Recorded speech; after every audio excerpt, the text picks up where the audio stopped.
Hi guys, welcome back. This is going to be just a real quick video to go through our tool roll as far as what I keep in my main tool roll system, the thing that I use on 99% of the floral carving patterns that I do. I'm doing this video in particular. We've already done one of these. We did one of these many years ago back when we first started doing YouTube, and I thought we ought to go through it again because I have added a few different tools to this.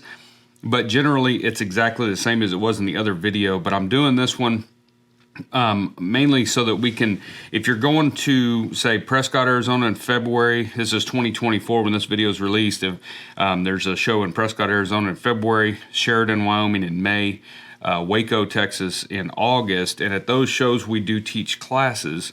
And in those floral tooling classes, I get a lot of questions on what tools should I bring to that class. When you come to one of my floral classes, the floral tooling classes, I always hand out, one of the handouts is just a list of the different stamping tools that I use and kind of which ones I prefer and stuff like that, and what types I want you to kind of keep on hand. I don't care who you get your tools from, but I'm going to show you kind of what these tools look like and the main ones that you need. We're all on a budget. We're all kind of can't afford to have every tool that's out there, obviously. So I'm going to show you which ones are kind of like, you know, focus on these first, and then you can add the others as you can. They're not essential. So we'll start with the first main ones that I always talk about whenever people ask me when they're coming to one of my classes or getting into floral carving in general.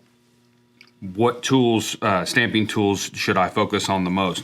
And my answer to that is always going to be your lifters and your bevelers. So we'll go over the lifters first. This is a good set of lifters here. The majority of the tools that I will recommend are usually, I usually like to have three sizes of the bevelers and the lifters. So a small one and a medium sized one and a large one. And so these are Berry Kings. These are the ones that I prefer, but there's a lot of other good tool makers out there. So, you know, pick whichever ones you want, but they need to kind of look similar to this. These are going to help to get these inside curves and stuff on your scrolls, the petals, the inside curves on your petals as far as the scallops and things. It's going to make beveling a lot easier when you have these tools with a rounded toe like this. There are some push petal lifters which look more like a tool like this. They have a wooden handle on them. Those are different tools. You can certainly use those to get a little more finesse at the end of the tooling session or even during the tooling session. But just in general, I like a stamp lifter, like I said, and I have in other videos called these undercuts. That's just what the guy that I learned to build saddles from, that's what he called them. But Barry on his website calls them lifters, as do most other tool makers. So that's what I recommend, is a small, a medium, and a large. So if you go on there, he's got many sizes, and I believe I have all of them. This is a very, very small one. As you can tell, it is much smaller than my smallest one, or the one I would call a small. It's very tiny, but it is really handy, not mandatory. And then this one is kind of in between these two. And again, it's really handy to have it, but it's not mandatory. If you can only get three, I would get these three right here. Not his smallest one, and but then his biggest one, and then one right in the middle. That will be a good selection there that you can tool. I used just these three tools for many years before adding these other ones here. And then on to bevelers, kind of the same thing. I recommend a small beveler, a medium-sized beveler, and then a longer beveler. The purpose on the length of the bevelers is because you want a tool with the largest beveler that you can for any given task, because it's going to take you less taps with the maul or the mallet, and so that's going to cut down on your time. So you wouldn't want to bevel your long lines with this little bitty beveler. This is more of a cleanup tool for the small areas that you can't get with these two here. So the way I run my bevelers, if you've seen in some of our other videos and our mini tooling series here on YouTube and stuff, I'll run my large one first, and I do everything I can with the biggest beveler that I have, and then I'll work down to my smaller beveler, or my middle-sized beveler, get everything I can with that. And then if I still have some few little spots I couldn't get with this one because they were too small, I can clean up with this. But the goal of the bevel, my bevel cadence on how I do that, is to not have to pick this tool up very much, because it's just a little slower going. You've got to tap it a lot more, and so it's going to be a little longer session. if we can catch everything with these two, it kind of speeds it up. But you do have to use this sometimes. Now I have an old beveler that was in the other video that I've replaced it since then with this one here from Berry, one of the shows. And so now I've got all three Berry King bevelers. Mine are checkered. You can use smooth, checkered, lined, whatever you prefer. It's the checkering or the texturing on these bevelers is mainly for your contrast. So you're naturally going to get a darker contrast with these, as well as the checkering or the lining is going to catch more antique if you're antiquing your projects. So that's really the only main difference. And so it's whatever you want to do. If I'm tooling roses, like an actual rose, I will use a set, and I have a set of smooth bevelers. And if I'm tooling predominantly anything else I tool, I'm using checkered just because I like that hard contrast. Now, a lot of people will ask, now your lifters aren't checkered, they're smooth. Does that make a difference? For me, it doesn't, because these are cutting down into the inside curve of a scroll or a petal. These are cutting down so deep, they're going to catch antique no matter what. And so you don't notice the difference. And I don't believe he makes any kind of checkered lifters. They're just traditionally smooth. And so that's not a big deal. But this one here is just an old Craft Japan beveler. It's really good, but as you can see, I don't know if you see in the video, but all the checkerings wore off because I've used it for so many years. And so I just keep it in there because I really, really like it, and occasionally we'll still pick that one up and do stuff with it. Those are going to be my two main things. If you're coming to a class with us, or you're doing a mini tooling series with us on YouTube, or you're in the academy with the tooling course, then you know this already. We go through all these tools deep in depth in there. But these would be my main focus. Obviously, we're not going to talk about swivel knives in this video, but get a good swivel knife. I like a slimmer blade. I like Berry's swivel knife from a economic standpoint. They last. I've had this knife for probably over a decade or better. They're really good knives.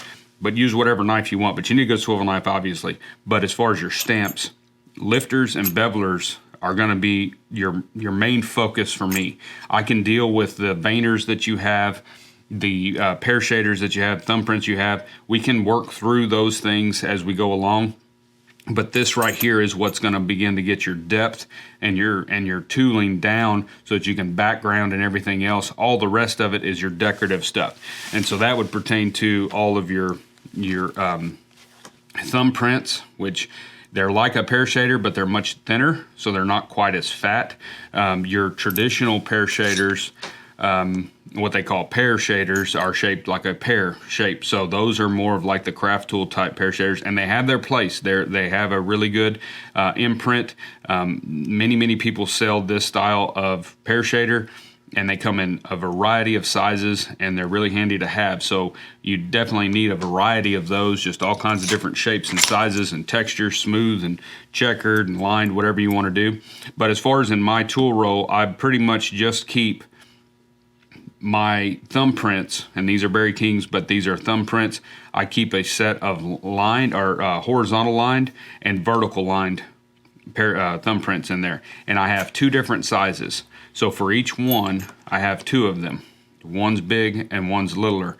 I do have a set above this size, but I don't keep it in my tool roll because I very rarely use that, just because my patterns are a little tighter and they don't fit in there very well. But if I'm tooling a more bold, larger pattern frame, I can go to the bigger ones. But I recommend 2 to 3 different sizes of each of these, just for your decorative stuff, for thumbprinting your leaves and your petals and your vine work and stuff.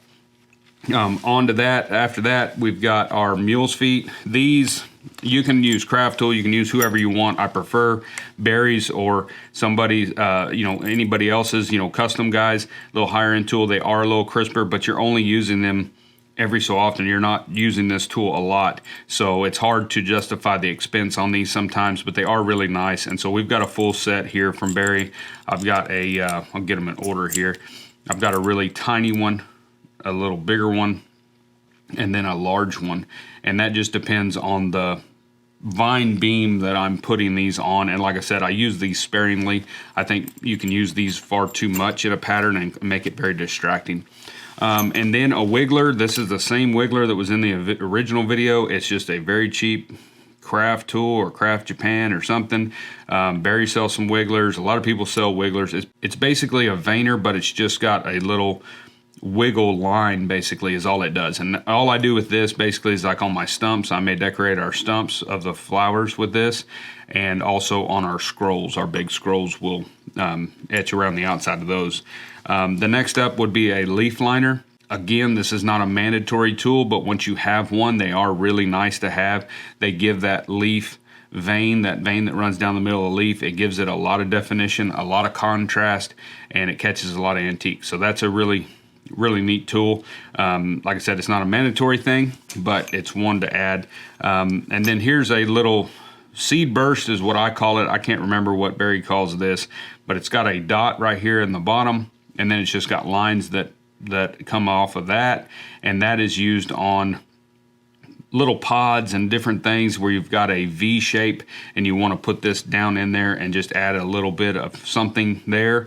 And so that's not, again, a mandatory tool. Definitely don't have to have a very expensive one. I used a Tandy craft tool one for years and years, and it finally just kind of bent on me. It was old, but that's a neat tool to have. Like I said, those are more of what I call your decorative stamps, and those things you can kind of just collect all the ones you want as you can get them. Here's another veiner that works really nice. This is a Berry King. The biggest thing on veiners that I see in classes or helping people with their tooling is that their veiners are just too thick. A lot of the veiners that are out there in the craft, like craft tool, craft Japan, whatever, the cheaper line tools, a lot of those veiners are just too fat. There's too much material on the veiner, and I like a really thin veiner for doing any kind of little, decorative things inside leaves or flower petals, whatever you're gonna do with it.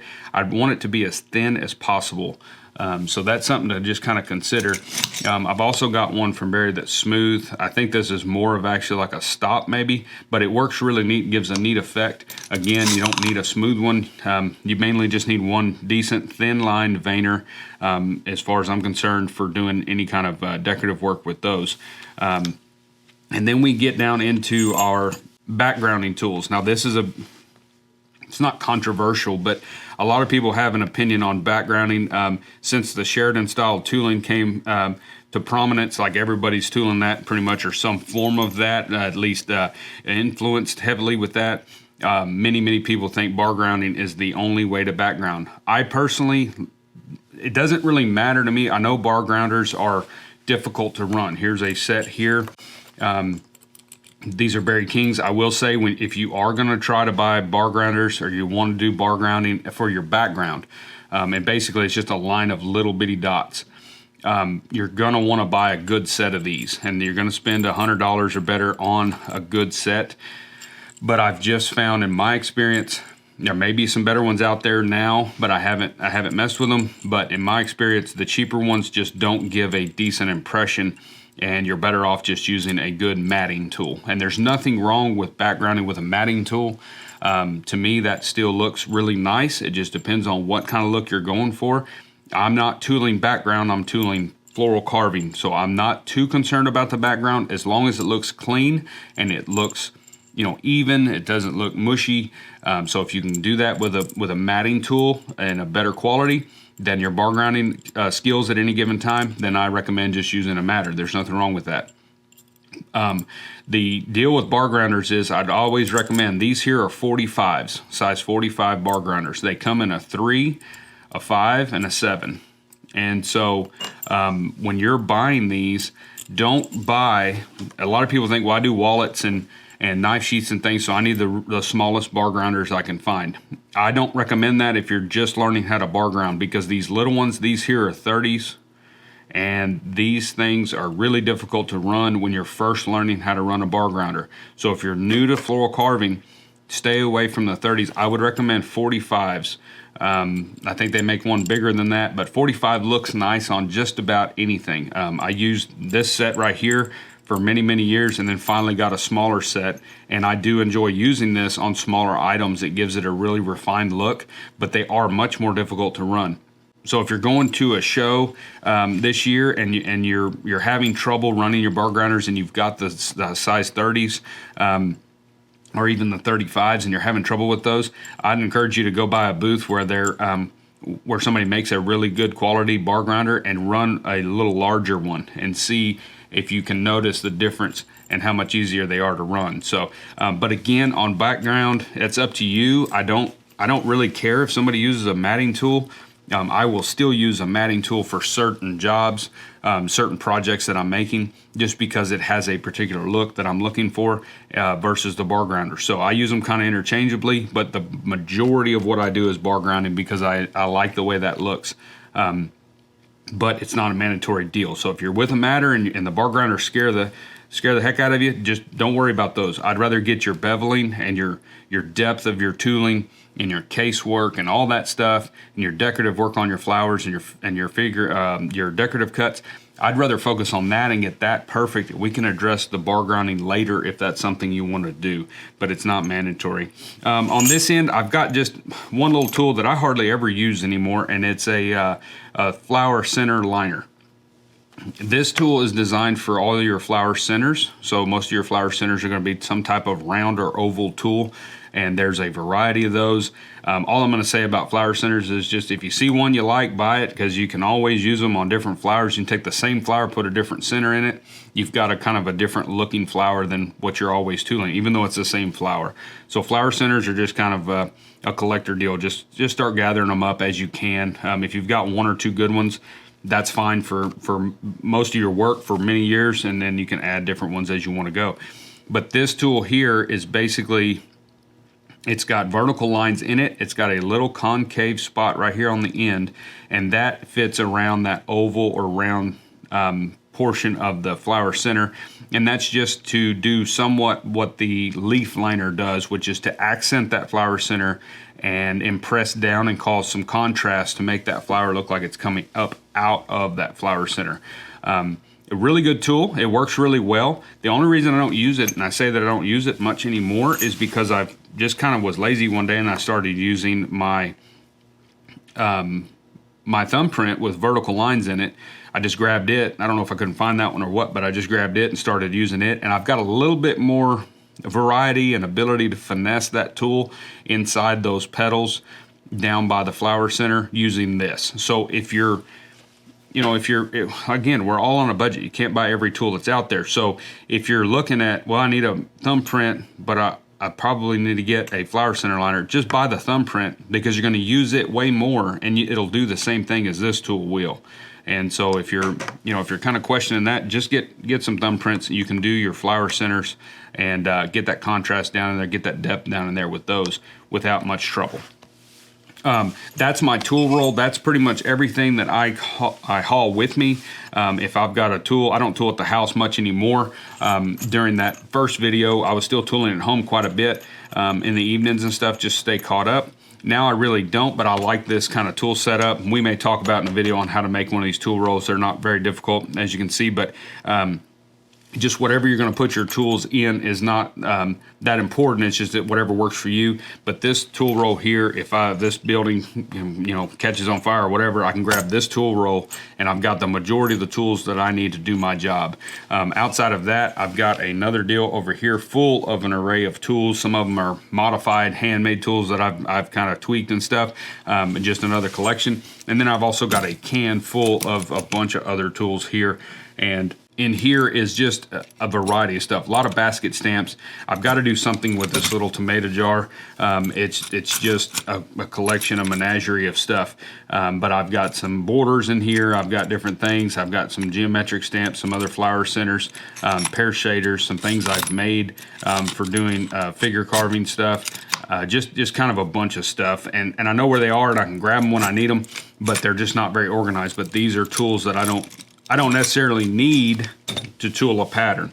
These are the tools that I need to tool a pattern. And again, you're gonna get a big selection of tools if you do this for any length of time. And but if you're starting out, I wanted to do this video real quick just to kind of show you what to focus on. And like I said, as far as for me, what I would focus on is your lifters, a good set of lifters, small, medium, and large, and a good set of bevelers, small, medium, and large. And that way you can do the majority, because that's the majority of the work, is the beveling and the lifting and getting that background pushed down and getting that ready to go. All the rest of that we can deal with whatever tools you have at any given time period, and then make those work. But the beveling and the lifting, outside of carving it correctly, is going to be the most important thing.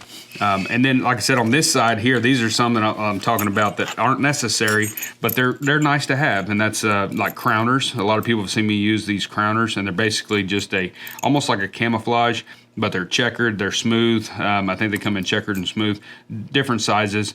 They're really good for like outside radiuses, the tips of vines, the scallops on leaf petals and stuff like that. It just saves you time in the beveling, but they're not mandatory. They're more of a luxury tool just to speed things up, and they're not super cheap. So when you go to get these, if I'm weighing out, I'd rather you have a good set of bevelers than a set of these. And then I've got just some cedars and some things right there. I've got a really tiny thumbprint right here that is just smooth, and that is for really fine work. I'll use this occasionally on some stuff, but again, not mandatory. But that's a rundown on the tool roll. I hope that helps. Like I said, if you're coming to Prescott, it's 2024. We're doing this video January 2024. And hopefully, going forward, if you watch this a couple years later, we'll still be going to Prescott, Arizona for the leather show out there, the show in Sheridan, Wyoming, and the show in Waco, Texas. At those shows, there's a lot of toolers doing classes and things like that, and that's what kind of wanted me to make this video, is because we are going to be doing a class in Prescott next month in February. And I wanted people to kind of have a heads up. We've had a few emails, people call and say, what tools do I have to have for that class? And most people have them already. It's just a matter of making sure that you have what you need when you come there. If you don't, we'll make it work. I'll show you what my tools look like. You can play around with those. And then, of course, the trade show will be that weekend, so you can get the tools that you need if you need them. But if you're starting out, that's kind of what I look at and what I focus on. But I appreciate you guys watching, and we'll see you all in the next video.